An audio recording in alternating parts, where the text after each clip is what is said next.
பைந்தமிழ் உறவுகள் அனைவருக்கும் வணக்கம். நாம் இன்று பார்க்கக்கூடியது என்னன்னு பார்த்தீங்கன்னா, கோடை காலத்தில் வரக்கூடிய அம்மை நோய். அந்த அம்மை நோயிலிருந்து குழந்தைகளை பாதுகாப்பது எப்படி அப்படின்னு சொல்லி பார்க்க போகிறோம். இப்போ குழந்தைகளுக்கு அந்த அம்மை நோய் வருவதற்கு காரணங்கள் குழந்தைகளுக்கு பள்ளியில் செல்கிறாங்க. அப்போ பள்ளிக்கு போகிறப்ப சக மாணவர்களுக்கு சப்போஸ் அம்மை நோய் வந்தால் கண்டிப்பாக குழந்தைகளுக்கு பரவும் ஒரு வாய்ப்பு உண்டு. அதனால் அவங்க எப்படி இது அறிகுறி அப்படின்னு பார்த்தீங்கன்னா, குழந்தைகளுக்கு உடம்பு ரொம்ப டோட்டலாக டயர்டானு சொல்லுவாங்க. முதுகெல்லாம் வலிக்குது, உட்கார முடியல அப்படின்னு. இது ஒரு அறிகுறி.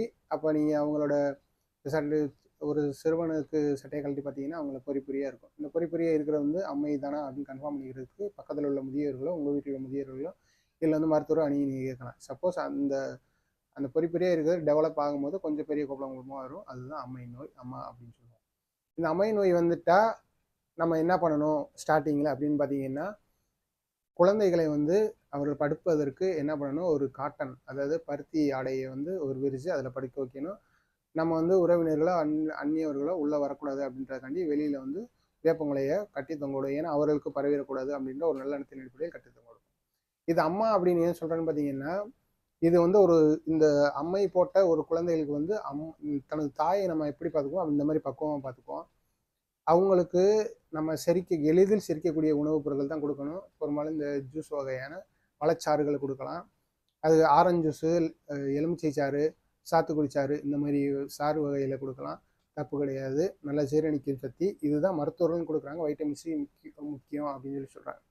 ஏன்னா அந்த அம்மை அந்த குப்பளம் வர்ற இடத்துல அம்மை இறங்கக்கூடிய காலங்களில் பார்த்தீங்கன்னா அது ஒரு மாதிரி பருப்பருவாக ஆழமாக இருக்கும். அதனால் அந்த மாதிரி உள்ளுக்குள்ளெல்லாம் போய் புண்ணாகக்கூடாது அப்படின்றதுக்காண்டி என்ன பண்ணுவாங்கன்னா, அவங்க இந்த நோய் தடுப்பு மாதிரி இந்த பழச்சாறுக்கெல்லாம் கொடுக்க சொல்கிறாங்க. அதேமாதிரி குளிர்ச்சி அதாவது மோர், தயிர், இளநீ இதெல்லாம் கொடுக்க சொல்லுவாங்க.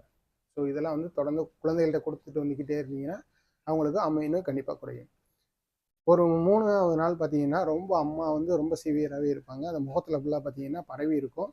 அந்த அம்மை நோய் பரவி இருந்துச்சு அப்படின்னா உடம்பு ஃபுல்லாமே அவங்களுக்கு ஒரு மாதிரி அரிக்கிற மாதிரியெல்லாம் இருக்கும். அப்போ வேப்பங்களை ஒடிச்சிட்டு அவங்களை வருடி விட்டீங்க, அவங்களுக்கு கொஞ்சம் இதமாக இருக்கும். இது சயின்ஸுன்னு பார்த்தா சயின்ஸு, அம்மைன்னு பார்த்து இது சாமின்னு பார்த்தா சாமி. ஏன்னா இது ரெண்டுமே பொருந்தி வரும். இது இந்த அம்மை போடுற குழந்தைகளுக்கு ஒரு வகையான ஒரு நன்மையினே சொல்லலாம். இருந்தாலும் அதுலேருந்து பாதுகாக்கிறது நல்லது. ஏன்னா அந்த அம்மை நோய் போடும்போது நம்ம ரத்தமெல்லாம் சுத்திகரிக்கப்படுகிறது அப்படின்னு சொல்கிறாங்க. அதே மாதிரி நீங்கள் பிறந்ததுலேருந்து ஒரு தடவை வந்துருச்சுன்னா திருப்பி வராது, பெரிய அம்மை அப்படின்றது தான் சொல்கிறாங்க. இந்த அம்மை நோயில் பல வகையான அம்மைகள் உண்டு. மணல்வாரி அம்மை, சின்னம்மை, பெரியம்மை இந்த மாதிரி பல வகையான அம்மைகள் உண்டு. அம்மை நோயோட சீரியஸ்னஸ் பொறுத்து நம்ம மருத்துவரை போய் அணுகிக்கலாம். மருத்துவரை போய் நீங்கள் அணுகினாலும் அவங்க முதல்ல சொல்கிறது காட்டன் துணியை விரிச்சு படுக்க வைங்க, அவங்கள பழச்சாறுகள் இந்த மாதிரி கொடுத்துக்கிட்டே இருங்க அப்படின்னு சொல்கிறாங்க. அம்மை நோய் தடுப்பூசி போடுறதுனால தப்பு கிடையாது. நீங்கள் மருத்துவரை அணுகி நீங்கள் போட்டுக்கலாம். அதே மாதிரி அவங்க மாத்திரையும் கொடுக்குறது அது போடுறதுனால தப்பு கிடையாது. ஏன்னா அம்மை நோயோட சீரியஸ்னஸ் நம்ம இப்போ இருக்கிற காலங்களில் முன்னாடி முதியவர்கள் நிறைய பேர் வீட்டில் இருந்தாங்க.